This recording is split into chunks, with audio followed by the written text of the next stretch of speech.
Hare Krishna, everyone. Welcome back to the daily readings of Srila Prabhupada's books. Here in the live studios at Hode Farm, the Olive Tree Cottage, which we've renamed the Olive Tree College, because there's a lot of high-end learning going on around here, halfway between Folkestone and Canterbury. And from what I've understood from the devotees, when Doyle Mora took the Padayatra through this area, was it for the first time? Second time. But he had it in another place before. Anyway, some of illuminaries of the Padayatra world were here, or heard about it, and were told that he led the most beautiful, wonderful Padayatra, and he's giving credit to the people in this area. So this may be something's going on here. We're experiencing, every time I come and we have these readings, it feels like a yatra developing. It's very wonderful, actually. So we welcome all of you out in cyberspace. We're marching down the road, guided by our GPS system, and it's taking us down to the goal, which is Krishna Prema, pure love of Krishna. And it passes through different places. You know, and the first place it takes us to is attachment to Krishna. And that attachment runs through the hearing, the daily hearing of Srimad-Bhagavatam. Properly done means with attention and enthusiasm. And we're hearing from Srila Prabhupada, who has the most enthusiasm for hearing Srimad-Bhagavatam. And this hearing will lead to attachment to Krishna. And that attachment to Krishna will lead us to love for Krishna. So that's what we're doing here, actually. And we pray that everyone becomes attached to Krishna and hearing about Krishna, because the world is becoming such an unpleasant place, to say the least, and we need relief. But this is not why we're reading the Bhagavatam like this together, not to just get relief. We're actually reading it to become happy. Okay. Srimad-Bhagavata Mahima Stotram from the Sri Krishna Lila Stava was written by Srila Sanatana Goswami, you know, more or less 500 years ago, 460, 70 years ago. And it describes what the Srimad-Bhagavatam is. And it's not what it appears to be. It's more than what it appears to be. So let's hear. We hear it every day. I know it's again and again we're hearing the same thing, but believe me, we need it. We need to hear the same thing every day until we become actually fixed.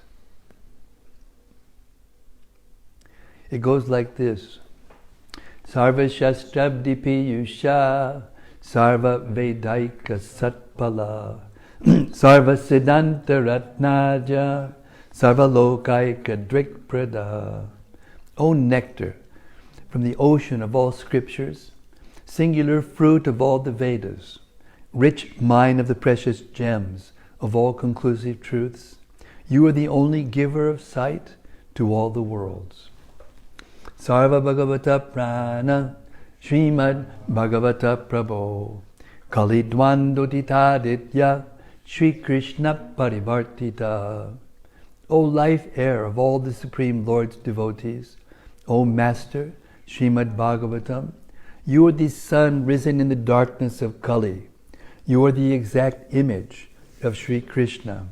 Paramananda Pataya, Prema Varshakshadayate, Sarvada Sarvasevyaya, Sri Krishnaya Namostume.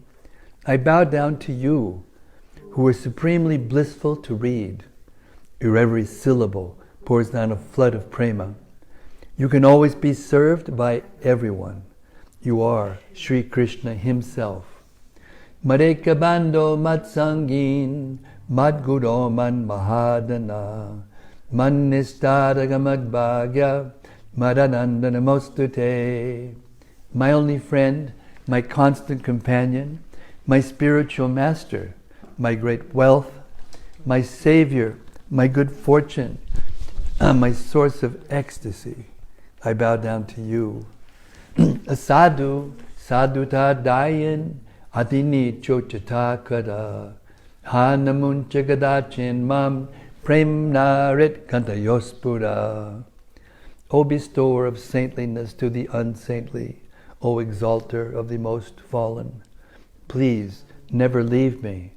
Always appear in my heart and my voice with pure love. So this is evidence that we should read out loud. Always appear in my heart and my voice with pure love. You get to this pure love by hearing the Bhagavatam. This is the process. Tat trinu. Krishna said to Arjuna, just hear. And when you hear from your own voice, if you hear these deep spiritual truths and ecstasies coming from your own voice, even if you're not completely ecstatic, it will awaken that ecstasy. And you tend to be more attentive when you're hearing your own voice. Hare Krishna. Om Namo Bhagavate Vasudevaya. Om Namo Bhagavate Vasudevaya. Om Namo Bhagavate Vasudevaya. Okay, Krishna has pummeled the Kaliya serpent with his lotus feet. And he's finally coming to his senses. And there's a look on his faces, or his head. Well, he's got about 1,000 of them, or so many. And the wives of Kaliya have noticed a change in him. And therefore they came to Krishna in order to beg Krishna's mercy so that he won't kill him, basically. So we're in the middle of the prayers of the Nagapatnis, which are some of the most beautiful prayers in the Bhagavatam. We begin with text 47 from chapter 16. O Lord, Rishikesha, master of the senses, please let us offer our obeisances unto you, whose pastimes are inconceivably glorious. Your existence can be inferred from the necessity for a creator and a revealer of all cosmic manifestations. But although your devotees can understand you in this way, to the non-devotees, you remain silent, absorbed in self-realization. Text 48. Obeisances unto you, who know the destination of all things, superior and inferior, and who are the presiding regulator of all that be. You are distinct from the universal creation, and yet you are the basis upon which the illusion of material creation evolves, and also the witness of this illusion. Indeed, you are the root cause of the entire world. Purport. The words para and avara indicate superior, subtle elements and inferior, gross ones. The words also indicate superior personalities, devotees of the Lord, and inferior personalities who are unaware of the glories of the Lord, of God. Lord Krishna knows the destiny of all superior and inferior entities, animate and inanimate. And as the Supreme Absolute Truth, he remains in his unique position above everything, as indicated by the word Sarvadhyakshaya. Text 49. O Almighty Lord, although you have no reason to become involved in material activity, still you act through your eternal potency of time to arrange for the creation, maintenance, and destruction of this universe. You do this by awakening the distinct functions of each of the modes of nature, which before the creation lie dormant. Simply by your glance, you perfectly execute all these activities of cosmic control in a sporting mood. Purport. Skeptics may question why the Supreme Lord has created the material world, which is full of birth, maintenance, and death. Here the Nagapatnis point out that the Lord's pastimes are amoga, beyond any discrepancy. Sri Krishna actually desires that all conditioned souls live with him in his eternal kingdom. But those forgetful souls who are inimical to their loving relationship with God must go to the material world and be subjected to the conditions of time. The fortunate conditioned souls are startled into remembrance of their actual position as loving servants of the Lord, and from within the heart, the Lord then encourages them to come back home, back to Godhead, where time is conspicuous by its absence, and where eternal, blissful existence supersedes the dramatic but disturbing functions of cosmic creation and annihilation. Text 50. Therefore, all material bodies throughout the three worlds, those that are peaceful in the mode of goodness, those that are agitated in the mode of passion, and those that are foolish in the mode of ignorance, are all your creations. Still, those living entities whose bodies are in the mode of goodness are especially dear to you, and it is to maintain them and protect their religious principles that you are now present on the earth. 51. At least once, a master should tolerate an offense committed by his child or subject. O supreme peaceful soul, you should therefore forgive our foolish husband, who did not understand who you are. Purport. Because of their extreme anxiety, in this verse, Kaliya's wives mention the same idea twice, that the Supreme Lord should kindly forgive their foolish husband. The Supreme Lord is Shantatma, the Supreme Peaceful Soul, and therefore the Nagapatnis suggest that it would be proper for him to overlook, at least this once, the great offense committed by the ignorant Kaliya. Text 52. O Supreme Lord, please be merciful. It is proper for the saintly to feel compassion for women like us. This serpent is about to give up his life. Please give us back our husband, who is our life and soul. 53.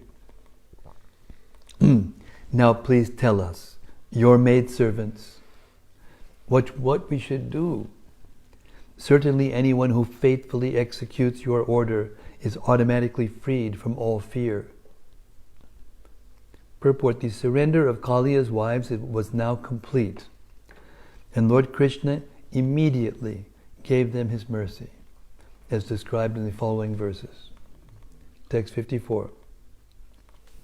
Shukadeva Goswami said, thus praised by the Nagapatnis, the Supreme Personality of Godhead released the serpent Kaliya, who had fallen unconscious, his heads battered by the striking of the Lord's lotus feet. Purport. According to Srila Vishwanath Chakrabarti Thakur, Lord Krishna, upon reaching his decision, immediately jumped down from Kaliya's hoods and stood before the serpent and his wives. We should remember that when Lord Krishna executed these pastimes, he was just a young village boy in Vrindavan. Text 55. Kaliya slowly regained his vital force and sensory functions. Then, breathing loudly and painfully, the poor serpent addressed Lord Krishna, the Supreme Personality of Godhead, in humble submission. 56. The serpent Kaliya said, "Our very birth as a snake has made us envious, ignorant, and constantly angry. Oh my Lord, it is so difficult for people to give up their conditioned nature, by which they identify with that which is unreal." Purport. Srila Sanatana Goswami points out that because of his wretched condition, Kaliya was unable to compose original prayers to the Lord. And thus he paraphrased some of the prayers offered by his wives. Better have.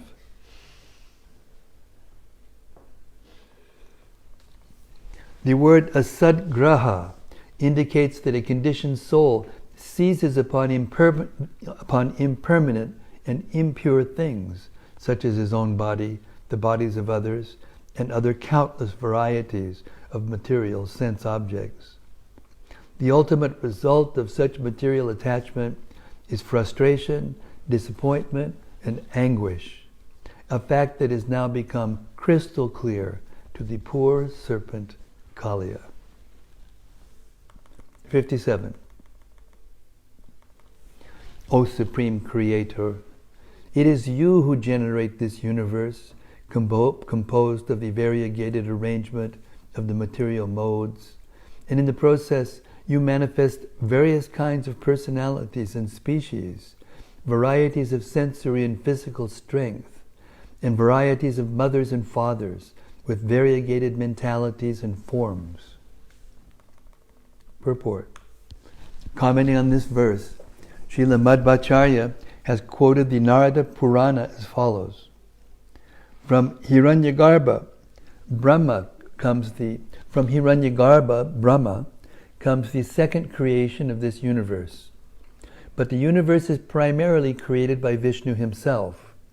Vishnu is thus the primary creator, and four-headed Brahma is merely the secondary creator. Text 58. O Supreme Personality of Godhead, among all the species within your material creation, we serpents are by nature always enraged. Being thus deluded by your illusory energy, which is very difficult to give up, how can we possibly give it up on our own? Purport. Kaliya is here indirectly begging for the Lord's mercy, realizing that on his own he can never become free from illusion and suffering. Only by surrendering to the Lord and obtaining his mercy can one be released from the painful conditions of material life. 59.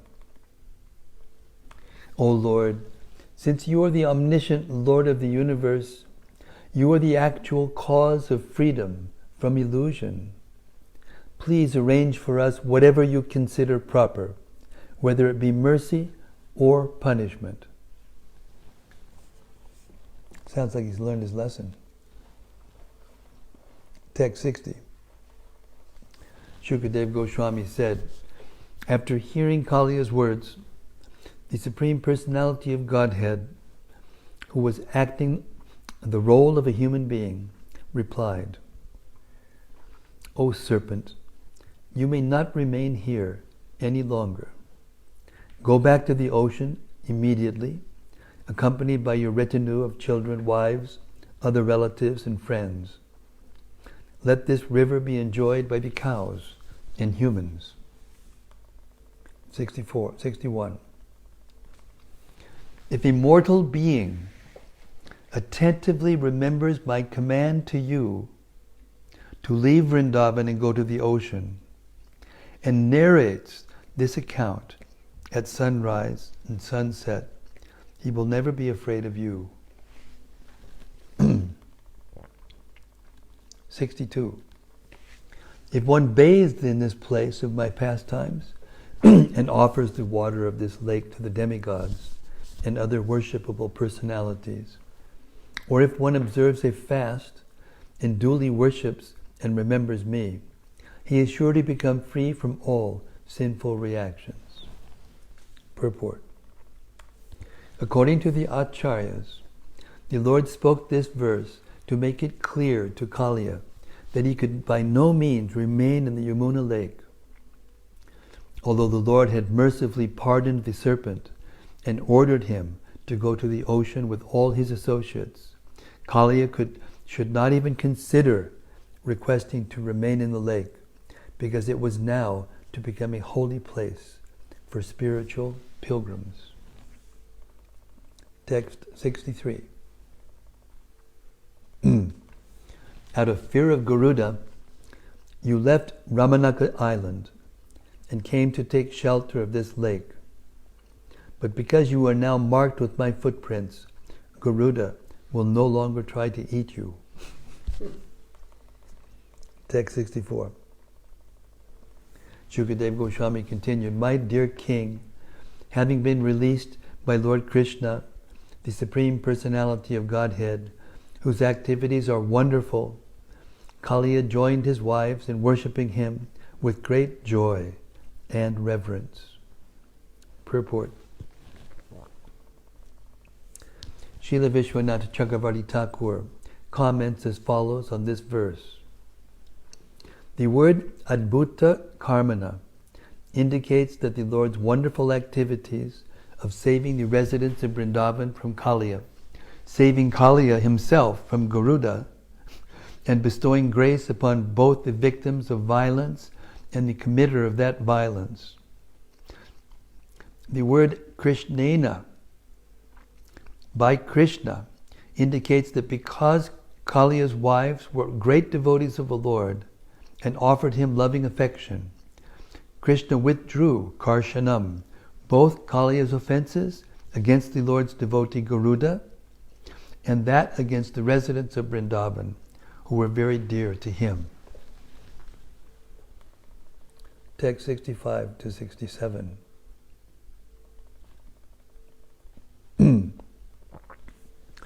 Kaliya worshipped the Lord of the universe by offering him fine garments, along with necklaces, jewels, and other valuable ornaments, wonderful scents and ointments, and a large garland of lotus flowers.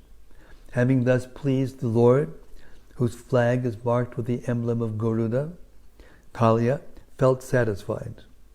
Receiving the Lord's permission to leave, Kaliya circumambulated him and offered him obeisances. Then, taking his wives, friends, and children, he went to his island in the sea. The very moment Kaliya left, the Yamuna was immediately restored to her original condition, free from poison and full of nectarian water. This happened by the mercy of the Supreme Personality of Godhead, who was manifesting a human-like form to enjoy his pastimes. Purport. Srila Vishwanath Chakravarti Thakur has commented extensively on this verse. To explain the word Manibi, Kaliya worshipped the Lord with jewels. The Acharya has quoted from the Sri Radha Krishna Ganodesha Dipika by Rupa Goswami as follows. Kostu Bhaktyo Munir Jena Pravishya Radam Auragam Kaliya preshasi brinda hastair atmo paharita. The Lord had made his Kaustuba gem enter the serpent's lake, and then he arranged for it to be presented to himself by the hands of the Kaliya's wives. In other words, because Lord Krishna wanted to act just like an ordinary human being, he made the transcendental Kaustuba gem invisible and caused it to enter within Kaliya's treasury. When the appropriate moment came for Kaliya to worship the Lord with many different jewels and ornaments, the serpent's wives, unaware of the Lord's transcendental trick, presented him with the Kaustuba gem, thinking it was simply one of the jewels in their possession. The Acharya has further commented that the reason Lord Krishna is described in this verse as Garuda Dwaja, he whose flag is marked by the symbol of his carrier, Garuda, is that Kaliya also desired to become Lord Krishna's carrier. Garuda and the serpents are originally related as brothers, and therefore Kaliya wanted to indicate to Lord Krishna, if you ever have to go to a distant place, you should also think of me as your personal carrier. I am the servant of your servant, and in the wink of an eye, I can travel hundreds of millions of yojanas. Thus the Puranas narrate that in the course of Lord Krishna's eternal cycle of pastimes, when Kamsa orders the Lord to come to Mathura, he sometimes goes there mounted upon Kaliya. Now in the Bhagavatamrita, I'll say this first before we get to the end. Yeah, in the Bhagavatamrita, again, when Gopal Kumar goes to Goloka Vrindavan and is learning about things, the Kaliya serpent arrives. And I told you last time that he picked the gopis up and put them on his hoods, on the hoods of the Kaliya serpent, and had a rasa dance on the serpent and put them down. And then everyone else woke up. No one else could see. And afterwards, he didn't banish Kaliya, but he made him a ride for the cowherd boys and the residents of Vrindavan to ride on. So these are inconceivable pastimes. And Krishna goes to Mathura and comes back. He goes to Mathura and kills Kamsa, and then he comes back. Then he goes again and kills Kamsa and comes back. And these pastimes are going on eternally. And every time they happen, it's as if they happen for the first time. So there's no question of boredom or, everything is all enlivening and fresh at every moment. Even though the pastimes are generally, there are details of differences, but the same pastimes are going on again and again. Now, if we go on hearing these pastimes and do the whole Bhagavatam and then come around again to the pastimes and hear the same pastime, and then go around all the Bhagavatam and come around again and hear the pastimes, you get the idea. That's the process of learning this very deep spiritual truth of how it is that there's no time and space in the spiritual world. What we hanker for, to be free from the influence of time and space. Thus end the purports of the humble servants of His Divine Grace A.C. Bhaktivedanta Swami Prabhupada to the 10th canto, 16th chapter of Srimad-Bhagavatam entitled Krishna Chastises the Serpent Kaliya.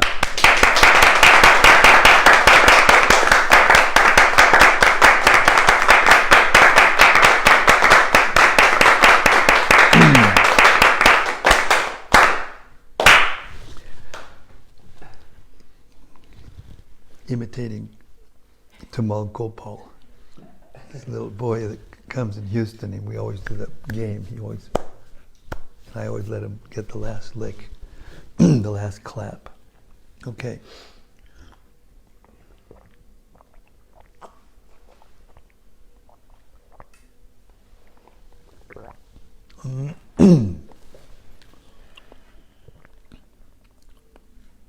Okay.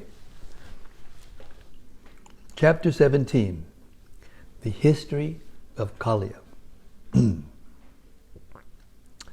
This chapter describes how Kaliya left the island of the snakes and how the sleeping residents of Vrindavan were saved from a forest fire. When King Parikshit inquired about Kaliya's leaving Ramanaka Island, the abode of the serpents, and about why Garuda acted inimically toward him, Sri Shukadev Goswami replied as follows. All these serpents on the island were afraid of being devoured by Garuda. To placate him, every month they would leave various offerings for him at the foot of a banyan tree. But Kaliya, puffed up as he was with false pride, would eat these offerings himself. Hearing of this, Garuda became furious and went to kill Kaliya, whereupon the snake began biting the great bird. Garuda fiercely beat him with his wing, sending Kaliya fleeing for his life to a lake adjoining the Yamuna River. Prior to the above incident, Garuda had once come to the Yamuna and started eating some fish. Saubari Rishi had tried to stop him, but Garuda, agitated by hunger, had refused to heed the sage's prohibitions, and in response, the sage had cursed Garuda that if he ever came there again, he would immediately die. Kaliya had heard of this, and thus he lived there without fear. In the end, however, he was driven out by Sri Krishna. Was that clear to everyone? He cursed Garuda that if he ever came there, then that Garuda would die. When Lord Balaram and all the residents of Vrindavan saw Sri Krishna rise up out of the lake, beautifully decorated with many different gems and ornaments, they embraced him in great pleasure. The spiritual masters, priests and learned brahmanas then told Nanda Maharaj, the king of the cowherds, that although his son had been caught in the grips of Kaliya, it was by the king's good fortune that he was now free again. Because the people of Vrindavan were quite worn out by hunger, thirst and fatigue, they spent that night on the banks of the Yamuna.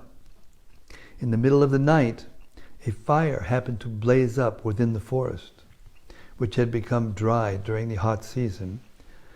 And as fire surrounded the sleeping inhabitants of Vrindavan, they suddenly awoke and rushed to Krishna for protection. Then the unlimitedly powerful Lord Sri Krishna, seeing his dear relatives and friends so distressed, immediately swallowed up the terrible forest fire. Text 1.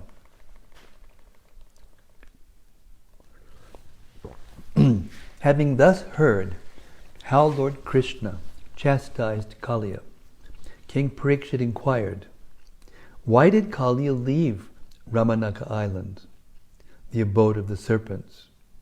And why did Garuda become so antagonistic toward him alone? 2 and 3. Shukadev Goswami said, to avoid being eaten by Garuda, the serpents had previously made an arrangement with him whereby they would each make a monthly offering of a tribute at the base of a tree. Thus, every month, on schedule, Almighty Armed King Parikshit, each serpent would duly make his offering to that powerful carrier of Vishnu as a purchase of protection. It's the snake mafia. Purport. Srila Sridhar Swami has given an alternative explanation of this verse. Upahariyai may also be translated as by those who are to be eaten, and Sarpa Janaihi as those human beings who were dominated by or who belonged to the serpent race. According to this reading, a group of human beings had fallen under the control of the serpents and were prone to be eaten by them.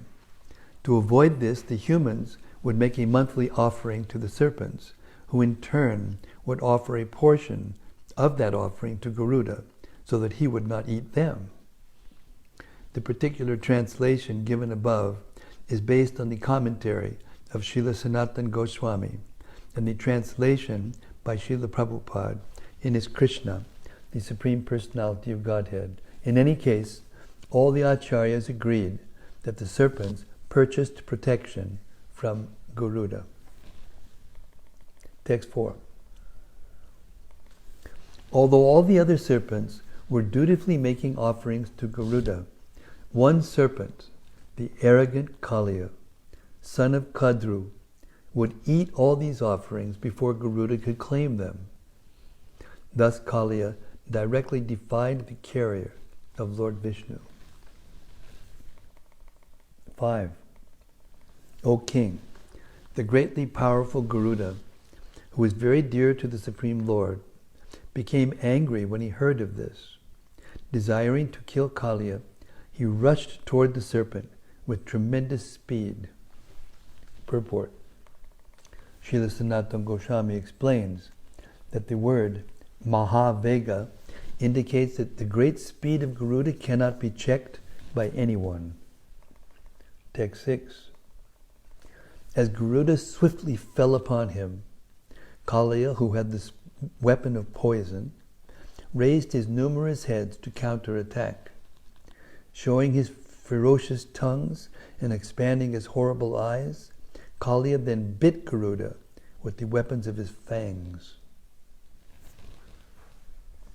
Purport. The acharyas explain that Kaliya used his weapon of poison at a distance by spitting venom upon his enemy, and at short range by biting him with his terrible fangs. 7. The angry son of Tarksha moved with overwhelming speed in repelling Kaliya's attack. That terrible, powerful carrier of Lord Madhusudana struck the son of Kadru with his left wing, which shone like gold.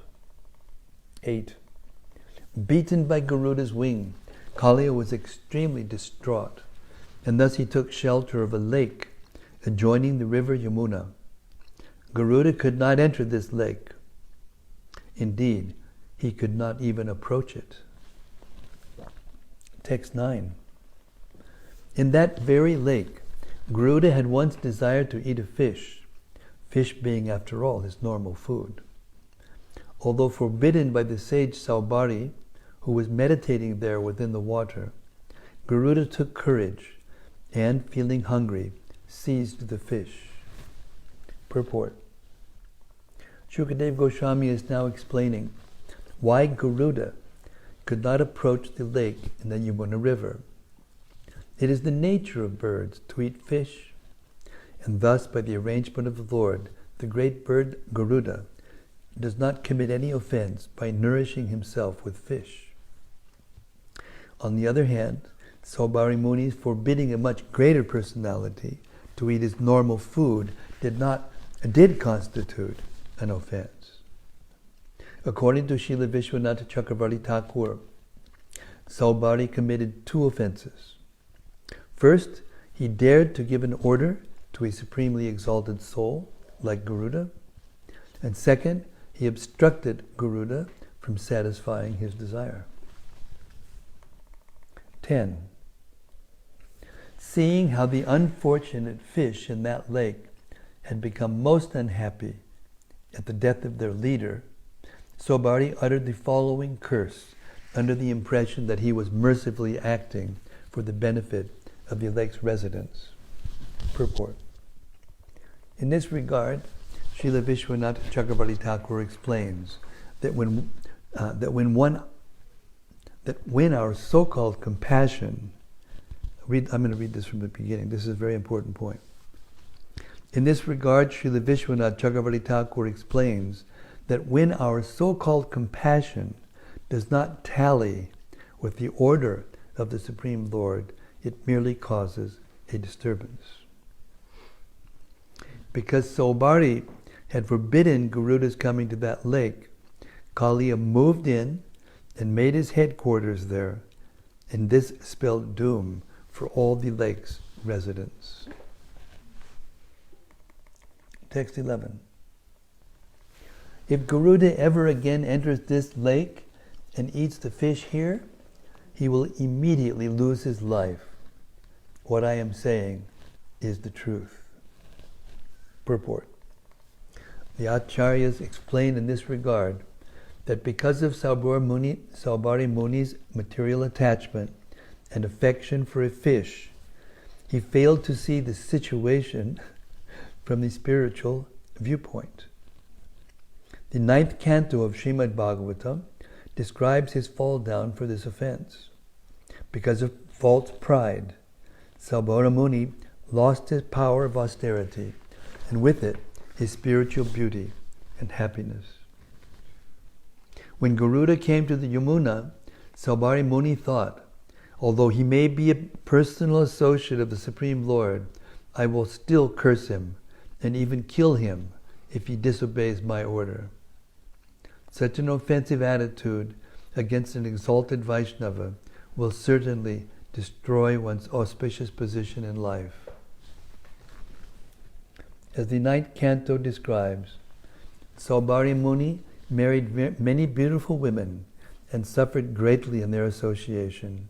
But because he had once become glorious by taking shelter of the Yamuna River in Sri Vrindavan, he was ultimately delivered. Text 12. Of all the serpents, only Kaliya came to know of this affair, and in fear of Garuda, he took up residence in that Yamuna lake. Later, Lord Krishna drove him out. 13 and 14. Resuming his description of Krishna's chastisement of Kaliya, Shukadev Goswami continued, Krishna rose up out of the lake wearing divine garlands, fragrances and garments, covered with many fine jewels and decorated with gold. When the cowherds saw him, they all stood up immediately, just like an unconscious person's senses coming back to life. Filled with great joy, they affectionately embraced him. Text 15.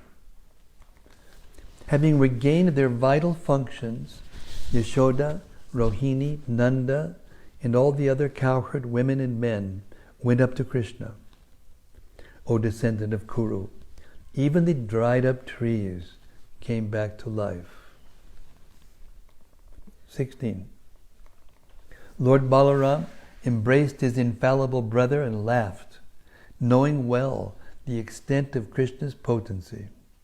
Out of great feelings of love, Balaram lifted Krishna upon his lap and repeatedly looked at him.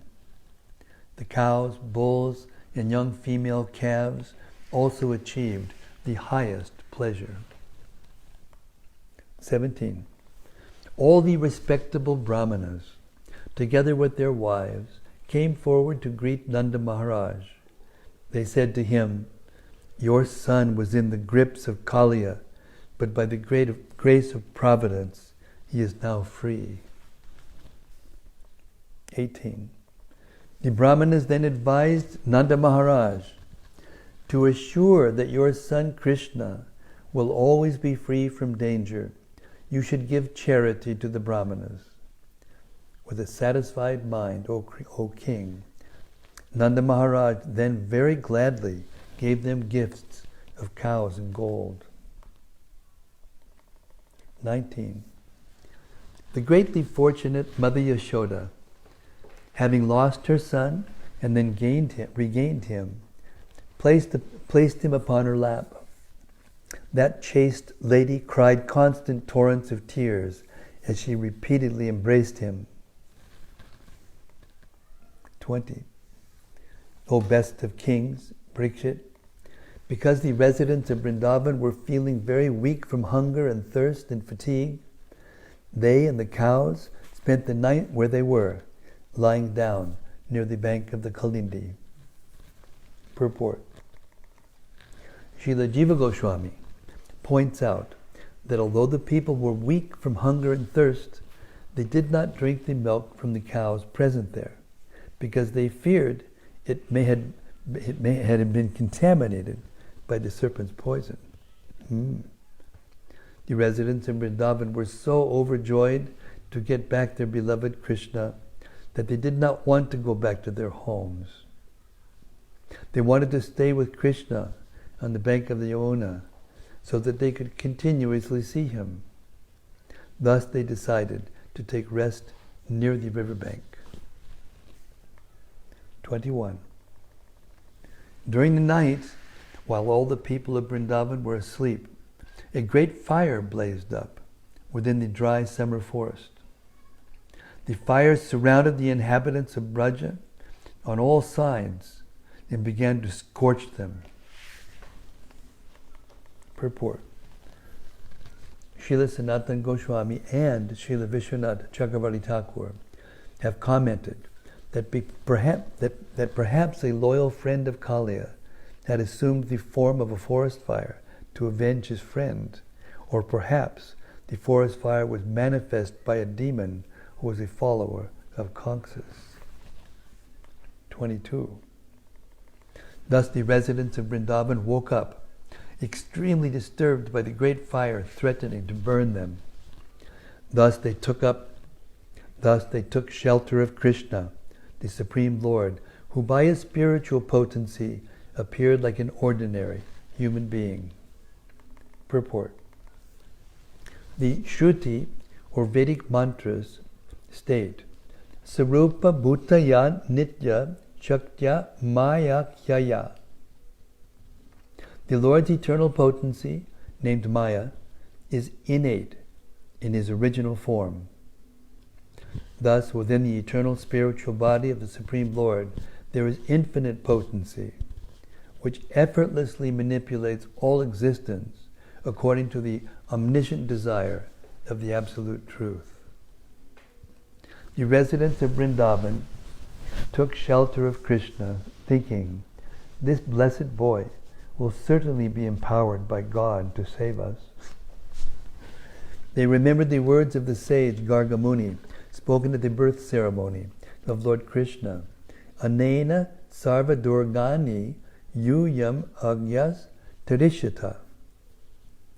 By his power, you will easily be able to cross over all obstacles. Bhagavatam 10:8-16. Therefore the residents of Vrindavan, who had full faith in Krishna, took shelter of the Lord in hopes of being saved from the impending disaster threatened by the forest fire. 23.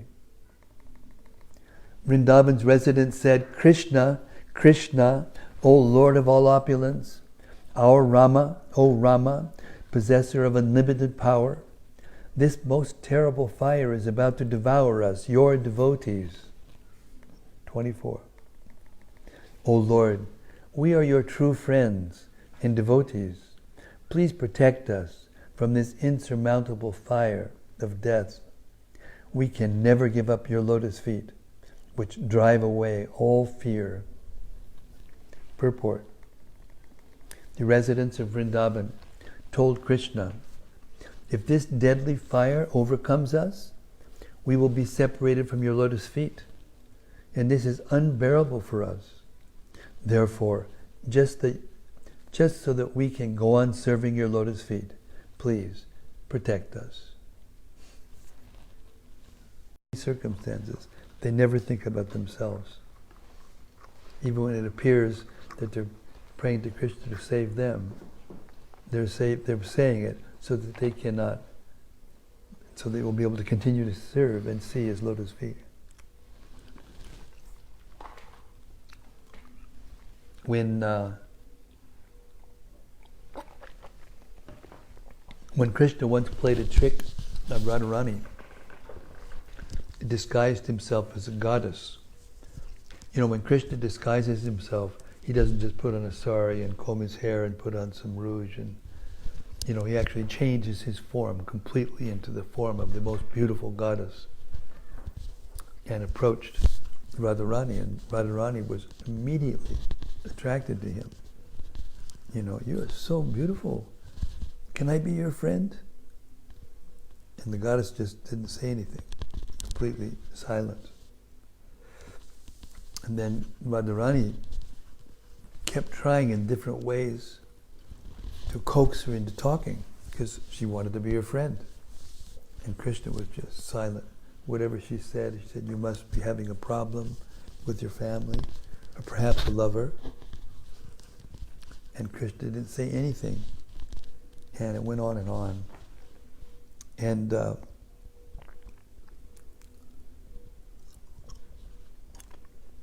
finally, Krishna admitted, yes, I am a goddess. And from the heavenly planets, I heard this sound. It sounded like a flute. So I was very curious. So I came here, following the sound of the flute. And I saw you sitting there, and you were crying miserably. So I went and checked out around, and I saw this Krishna, and he was fooling around with someone else.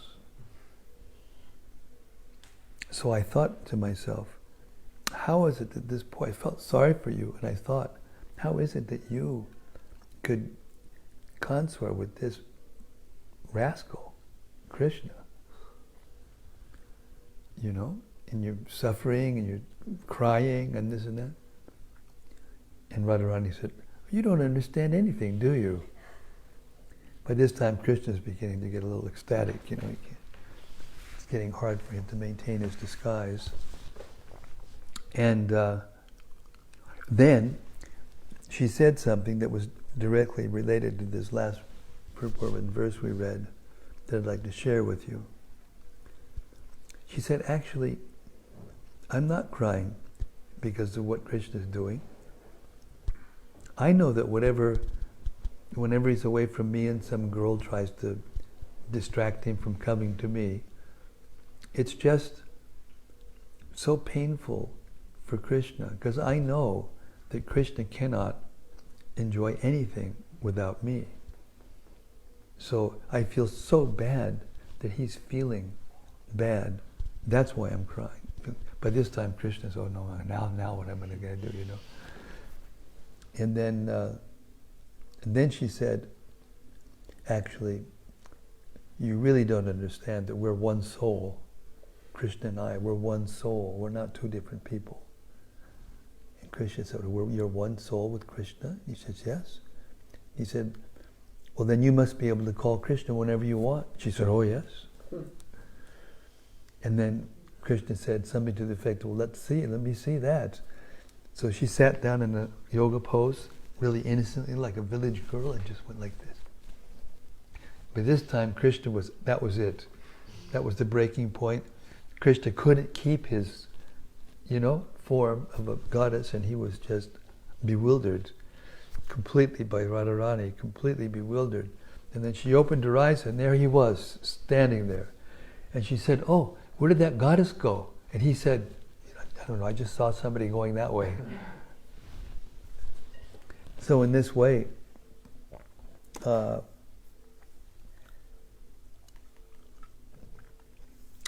just as the residents here are saying that if this deadly fire overcomes us, we will be separated from you.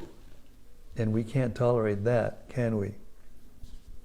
Therefore, please, just so we can go on serving your lotus feet, please protect us.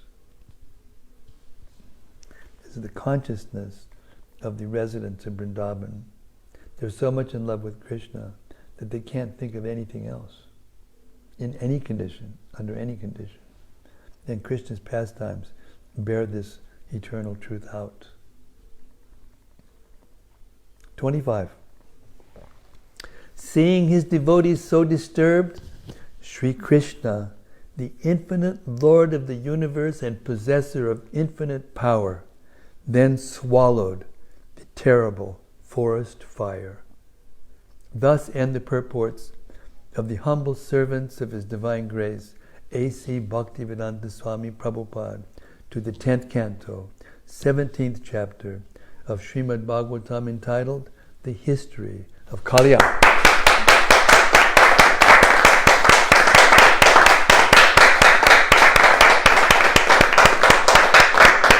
Jai Shri Krishna. Okay, we'll stop our reading for the day and turn it over to the exalted guests with us tonight, and pass around the magic open mic. And when you use this mic, don't touch the mic or that little fuzzy thing, this little cover. Just touch it from here. Because when you do, it makes a huge noise, and over on the other side people can't hear. Or attach it to your cloth or something like that. Yes, Radharaman, I thought you'd never start. Go ahead. I know you've got something to say over here. With kind of one question, Maharaj, in two parts. In the chapter 17, text 11, at the beginning of the purport, after Subari Muni has said that if Garuda ever again enters this lake and eats the fish here, he will immediately lose his life. What I'm saying is the truth. And then it explains how in the purport, how the Acharyas explained that because of his material attachment and affection for the fish, he failed to see the situation from the spiritual point of view. And then in the 9th canto it describes his fall down, his loss of power of austerity, and his spiritual beauty disappeared. And goes on to say that when Garuda came to the Yamuna Subari Muni, thought, although he may be a personal associate of the Supreme Lord, I will still curse him and even kill him if he disobeys my order. Such an offensive attitude against an exalted Vaishnava will certainly destroy one's auspicious position in life. But then about it says ultimately he's delivered. So there's two questions. One is whether you wish to comment more about this whole thing, but this particular question I wanted to ask is that I've heard different things about what happens when one commits an offence, or in other words the question is, does it completely destroy one's devotional service, or does it merely cover it over for some time? Well, the effect of devotional service is never lost altogether, but depending on how severe the offense is and how sustained it is over time, it can practically destroy the devotional creeper. That's the discussion, that's the description of the Shastra. But it's interesting why that would happen to a great sage who's, obviously very advanced. I mean, who can meditate within the water, stay in the water for he stayed there for a very long time. And the answer was answered by Prabhupada, well, not directly, but this is indirectly, and one of the reasons why that happens is because a person becomes attached to where he's staying. No matter who you are, no matter what your position is, when you stay for a long time in one place, you become attached to it. One time in a morning walk, Prabhupada was walking along, and then he stopped, and he saw this pile of bird stool on the ground. And he stopped, and he looked at it, and he pointed with his cane, and he said, "What does this mean?" And all the devotees were just like, "Prabhupada, what does it mean?" We don't know. We have no idea. You can see what you see, we can't see. And he said, this means that this bird, gets attached to that place, that specific place in the tree. And he comes back to that same place in the tree. Therefore, the material world, wherever you are and whoever you are, you become attached to wherever you stay. So Subari was like that. He got attached to where he stayed, and he got attached to the residents of that place. And then when he saw two fish having sex, he got agitated. That was as a result of the offense? No, this is before the offense. Yeah, this is before the offense. He got the feeling towards, Garuda, because Garuda is coming to, fish, and these are his, his family, like, or his neighbors, whatever you call it. It's a basic principle of family life, basic principle of national life, basic principle of corporate life, of any life where human beings get together, even animals get together and are in one place, and they relate to each other and they get attached.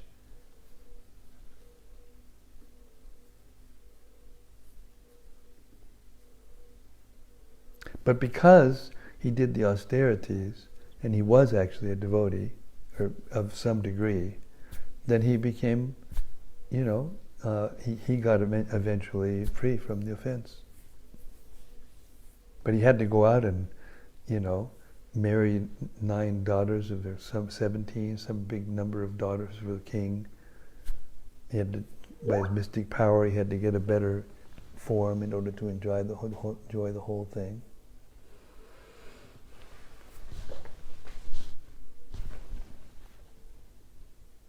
What was the other question? I might have missed it all. Did I go around the bush there? No, you answered everything, Maharaj. Huh? Yeah, you answered everything. I answered it. Okay.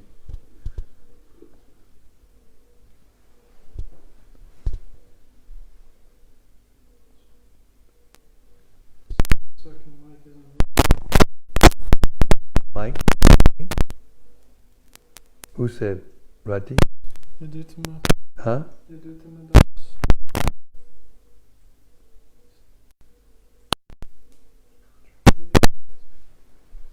Maybe he's speaking to right again. Other people were, or he was the first one to speak. Is it working now? We have to wait until he responds. Is it working now? Ask again. Is it working now?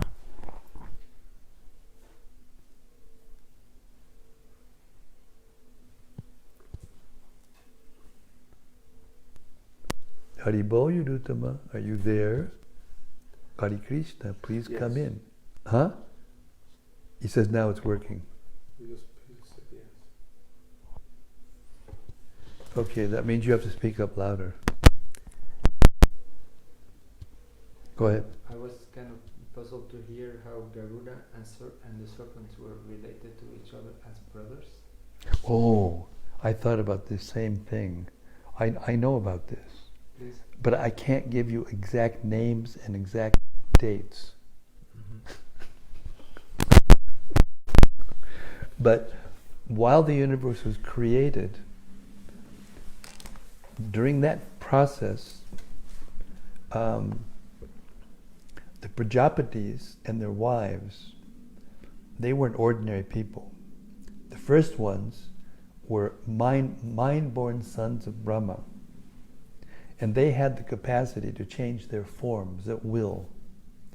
And they would sometimes, and they were given, I think by Brahma, anyway, either by Brahma or some of their superiors or whatever, the task, they were given the option and they selected which species of life they wanted to begin.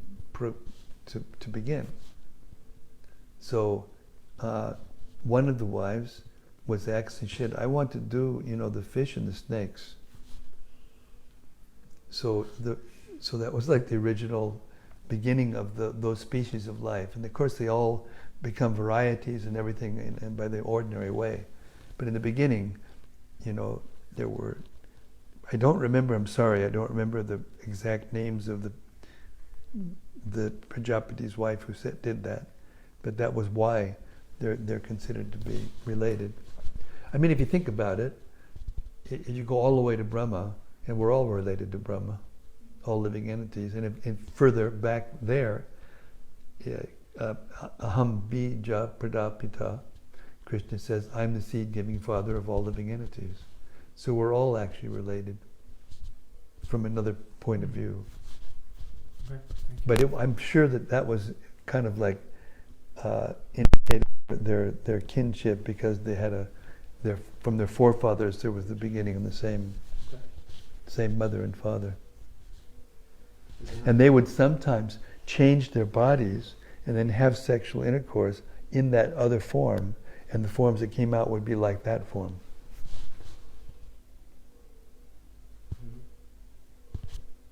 You were going to say something else?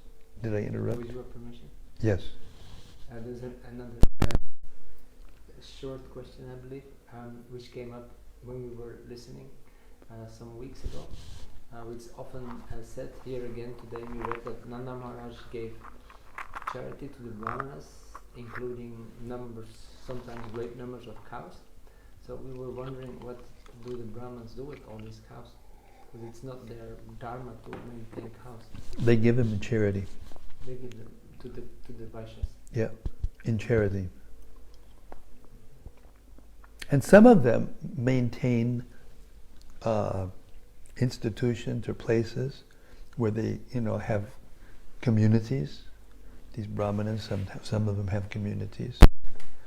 It's described that the great sage Shaunaka, who was asking the questions of Sutta Goswami when the Bhagavatam was spoken for the second time, he was a great, what do they call him?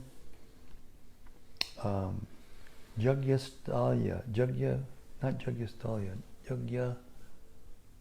there's a name for a person who is the director and the, proprietor of many yajna places. And he had, like places where people could stay and attend the yajnas. And he taught many brahmanas how to do the yajnas.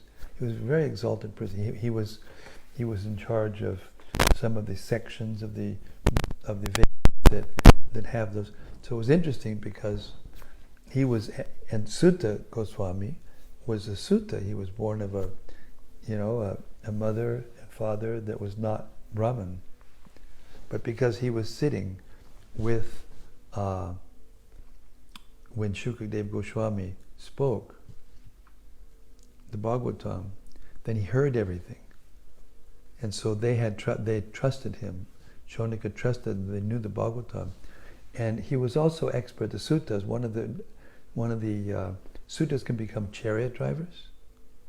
They can also become reciters of certain scriptures, especially the Puranas and Itihasas, the histories. Then they knew all the stories and the, genealogical tables of the kings and history of the and all that. So he knew all those things perfectly well. And before they heard the Bhagavatam, he recited all the Puranas. So they became eligible to hear the Bhagavatam after they heard all the Puranas.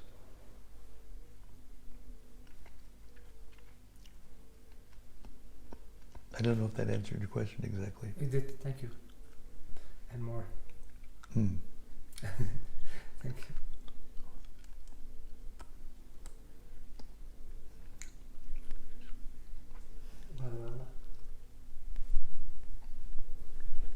What else?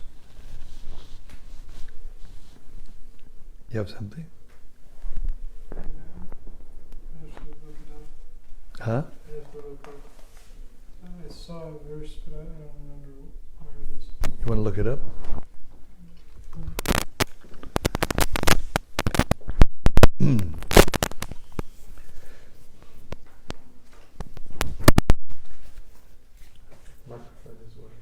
It is. Well, that means it was where it was placed and where you were speaking didn't connect.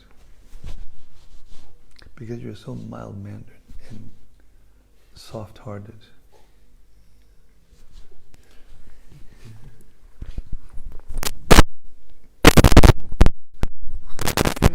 I found it was To speak up now. chapter 16, text 58. I just appreciated this short purport. The Kaliya is here indirectly begging for the Lord's mercy, realizing that on his own he can never become free from illusion and suffering. Only by surrendering to the Lord and obtaining his mercy can one be released from the painful conditions of material life. I don't really have much to say about it, but I just remember reading that. Yeah, it's a very nice point, and there's a verse actually that describes that unless one receives even a slight fragrance of the Lord's mercy, he cannot do devotional service or be attracted to Krishna.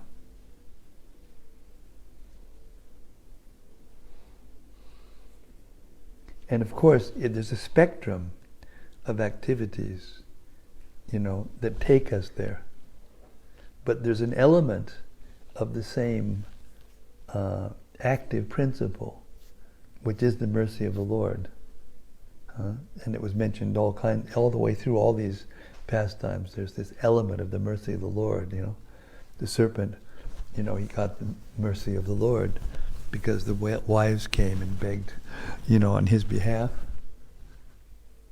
And in the Bhagavad Gita is where it starts, where Krishna tells Arjuna, Ragadvesha vimuktaisthu, just after he describes how the conditioned soul becomes so entangled, jayato vishayang pungsam sangas teshu bijayate sangat sanjayate kama. You remember this verse? Karma krodha bijayate krodad bhavati samoha samohat smriti vibrama smriti brahmsat buddhinasho buddhinashat vinashati.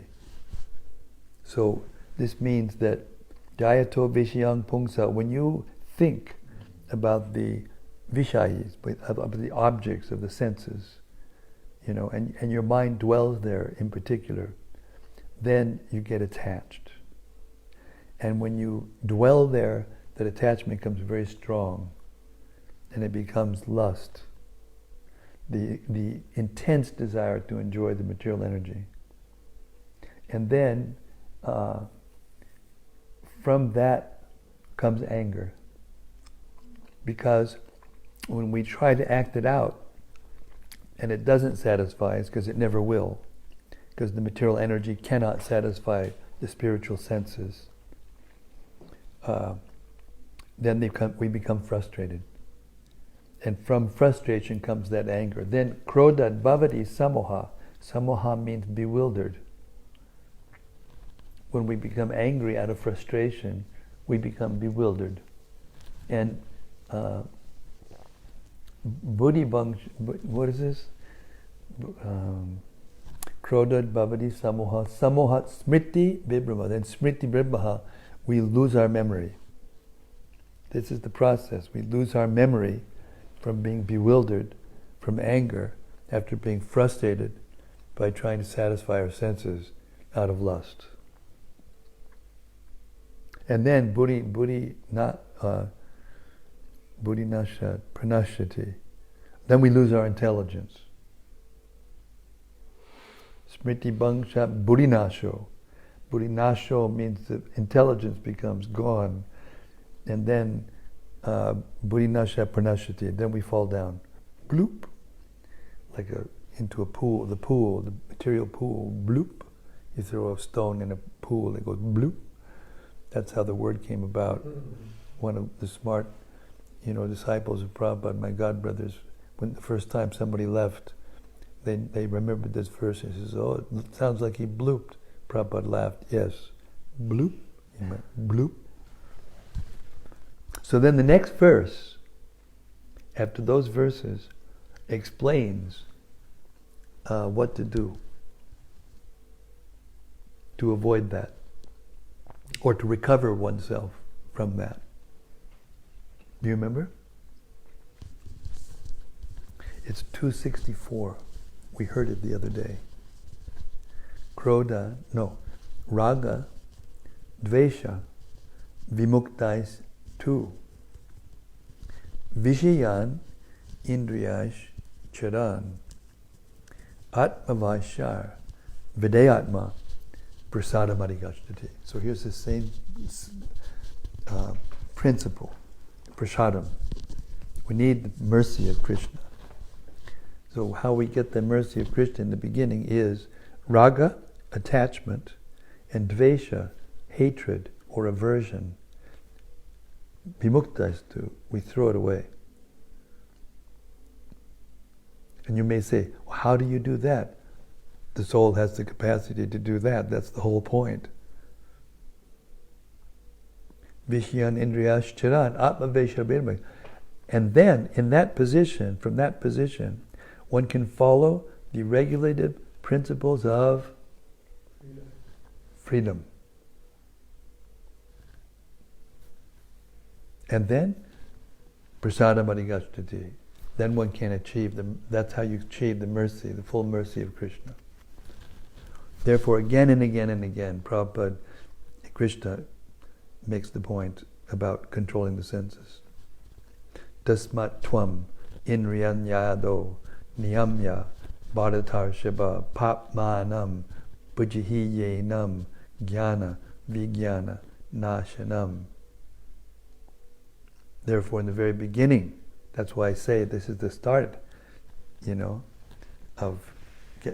to get the mercy of Krishna. And without a fragrance, a slight fragrance of you can't go forward.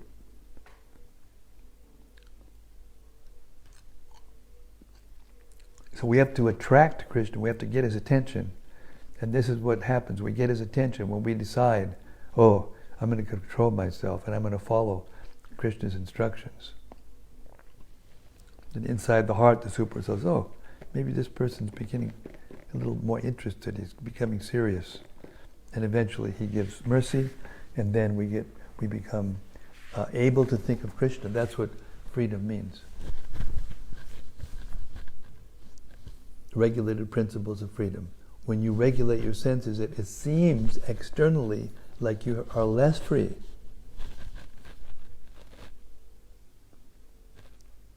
But if you follow the regulated principles properly under the instruction of Krishna, by his mercy, you become free to think of him.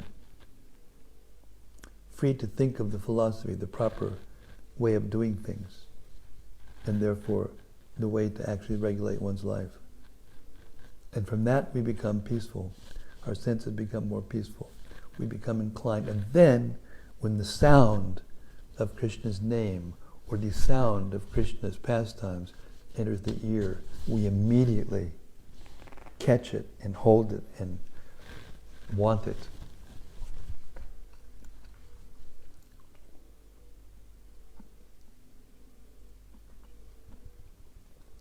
And then the goal is to become fixed there. And we heard what the example was, the goal, the full goal, when the residents say, we have this forest fire is coming to devour us. Krishna, please save us, because we actually can't tolerate thinking of not being with you and not being able to serve you. So you've got to help us. It's all for his pleasure. That's why I told that story. Radharani.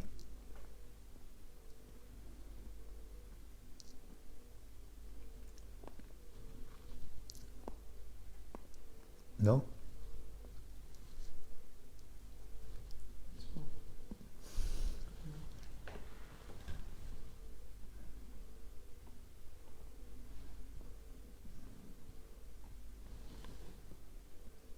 Something?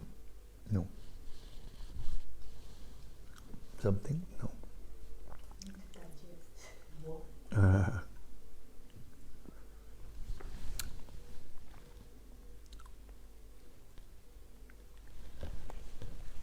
Okay, that brings us up to an hour and a half. We'll stop there. Hare Krishna. Kaliya Sri Kaliyah, Nagapatnis, prayers of the Nagapatnis, Srimad-Bhagavatam, Ki Jai, Samabeda Bhakta Vrinda Ki Jai, Gaur Premanandi. Thank you so much. See you tomorrow night, same place, same station, same time.